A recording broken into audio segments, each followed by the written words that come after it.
Welcome to the Talkin VAWLS Network. My name is Boogie Bentley. We are 22 days, just 22 days away from kicking off this season against Syracuse. Got a Syracuse linebacker out there putting out some bulletin board material saying they're going to show Tennessee how they get down. We're going to find out in just 22 days. Tennessee, as of right now, a 14-point favorite in that game, but it's right around the corner. It is almost football time in Tennessee. Of course, we're about a week and a half into fall camp, a big scrimmage coming up tomorrow morning. What are you guys looking for in scrimmage number one of fall camp? Of course, all eyes are going to be on that quarterback competition. Saw an article from On3, Pete Nako, saying that his sources have indicated that Joey Aguilar is currently running with the ones during practice. Jake Merklinger running with the twos. Now, I get it. We all see routes on air. We see VolQuest put out the videos, Rocky Top Insider, 247 Sports. They're all at practice, and they're putting out routes on air. And we see Josh Heupel mix it up, right? And that's normal. That's par for the course. That's what he usually does.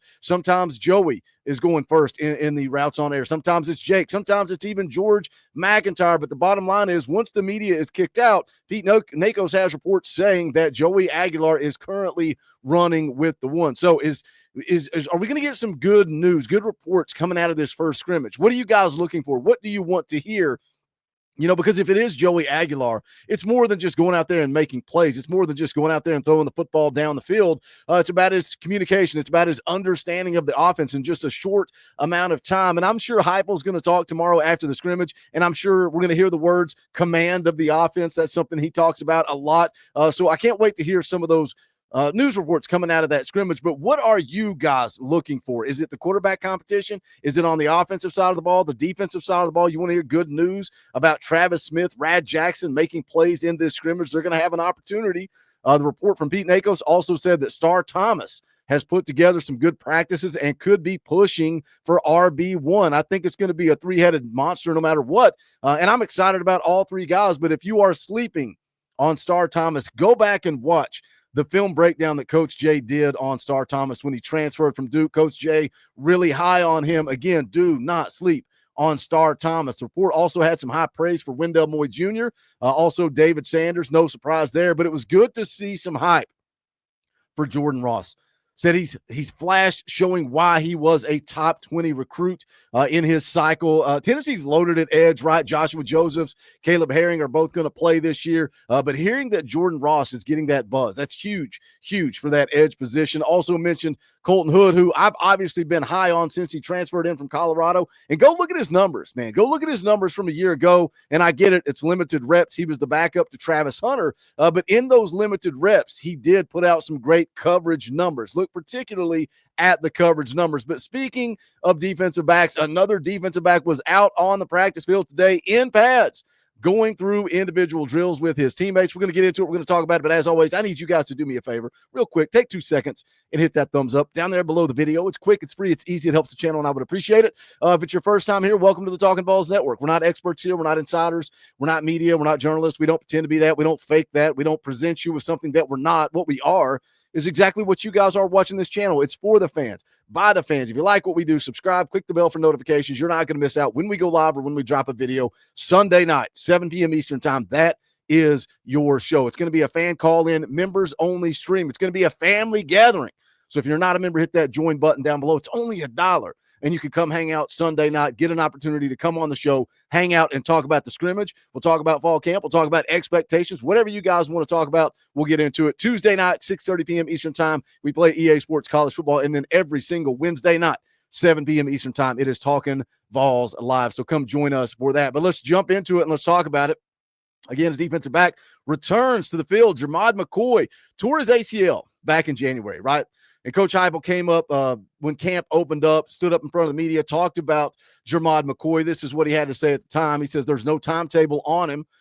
He goes on to say there are benchmark things that he's got to accomplish within our training room to move to the next phase of it. And I think that's what we're seeing here now on the screen is the next phase of it. He said he's handled it all really well from the beginning, just his mindset and how he's approached every single day. He's done a really good job throughout the course of the summer. Periodically, you see his drills, movement, explosive type drills that he's doing change based on his rehab protocol. Says as we go through training camp, there'll be progression. How his body responds to some of the things will kind of dictate the time period when he's available for us. But, back at that time, he said he's out there moving around on the grass, looks good. It feels like to me, as we've watched Jermod McCoy go through this, seen some of the reports, read some of the news, it sounds like he's always been ahead of schedule for his rehab and potential return. And if you look, an ACL can be anywhere from 9 to 12 months to recover and bounce back. And the 9 to 12 months, that puts us anywhere from September into December or January. But then what's it like to be an elite athlete? Do you recover faster from that, or do you need more time? Does Jermod McCoy ever get back to that elite athleticism? Well, we can take a look at the clip on the screen here. Austin Price tweeted out just in, Jermod McCoy is back doing individual drills in his next step playing football this fall. So he's out there in pads. He's out there with his teammates doing the same type of drills. But watch the movement here. I think Jermod McCoy looks pretty dang good here moving around on the football field. Obviously, he's not going 100%. I don't know when he'll be back to 100%. Look at this right here. Look at the movement, just the cuts, moving around on the grass like Heupel talked about back at the start of fall camp. I just think he looks good out there moving around. Again, he's not 100%. He's not full speed. Hubs and AP talked about it this morning, says he still has more steps to take to get ready. The big question for me is when? When is he going to be ready? Obviously, he's not going to be out there going against Syracuse. He's not going to be out there going against ETSU. The big question for me is when you look at that schedule and the Georgia Bulldogs come to town in week 3, I think that's when you want Jermod McCoy back out there on the football field, but you want him at 100%. We saw Squirrel White last year. Played all year long, banged up, beat up. And no disrespect to Squirrel White, man. It impacted the way he played the game. It impacted his ability to go out and make plays. So we got to make sure Jermod McCoy's 100%, make sure he's dialed in, ready to go. But it is good to see him out there moving around on the grass, making cuts, making plays, going through individual drills. Again, the next step of the process, the next step of the journey. But I've talked a lot about this Tennessee defense in 2025. I think they can be really, really good. That 2024 unit gave up 16.1 points per game, 7th in the country. You look at what's coming back. You look at what's returning for 2025. Yeah, you lost some dudes, man. You lost Omar Norman-Lott. You lost James Pierce. You lost some dudes from that defense. But when you recruit the way that Rodney Garner, the way that Tim Banks, the way that Coach Inge has recruited on defense, you just reload and let's go play ball. And that's exactly what they're doing on the defensive line. You got a veteran bunch at linebacker. You got 3 of the best corners in the country. If we get Jermod McCoy healthy, McCoy, Ricky Gibson, and Colton Hood are 3 of the best corners in the country. You got Coach G going up there talking in front of the media. He's gushing over his defensive line. He's calling Don Bailey the MVP of this defense. That's not typical Rodney Garner. He's talking about the interior, really high on Eason, Hobbs, and Jackson Moy. And then he said you got 4, 5, and 6 that are close. They're really good. They're close, but you're looking for somebody to separate themselves. When you're talking about Coach G having 6 guys on the interior alone that he's got confidence in and he can rotate around, this defense is going to be special. Again, talking about the edge position, Josh Josephs, Caleb Herring, Jordan Ross getting that buzz, showing you why he's a top 20 recruit. This defense is going to be elite. This defense is going to be good, which is why when I go back and talk about Joey Aguilar or Jake Merklinger or whoever's quarterback 1, we don't need you to go out and win the Heisman. We just need you to manage the offense, manage the game, and give us an opportunity to win running the football and playing defense. That's what we did in 2024, and we made it to the college football playoff, 10-2, not where we want to be, but taking steps in the right direction. But when you got a defensive line loaded like Coach G's is right now, you got a linebacker. Man, go back. If you missed the live stream, you missed the live stream on Wednesday night. Listen to an old linebacker. Listen to Coach J, an old linebacker coach, a defensive coach. Listen to him talk about this linebacker room. The kid gets a grin on his face every time he talks about this linebacker room, when he talks about Arian Carter, when he talks about Jeremiah T-Lander, when he talks about Edwin Spillman. And then the defensive backs, man, again, I think you get Jermod McCoy healthy, him, Gibson, Hood, McMurray. I think we got some really solid corners that give Tim Banks an opportunity to do some more creative things on defense, and I think that's why the defense looked better last year. I get it.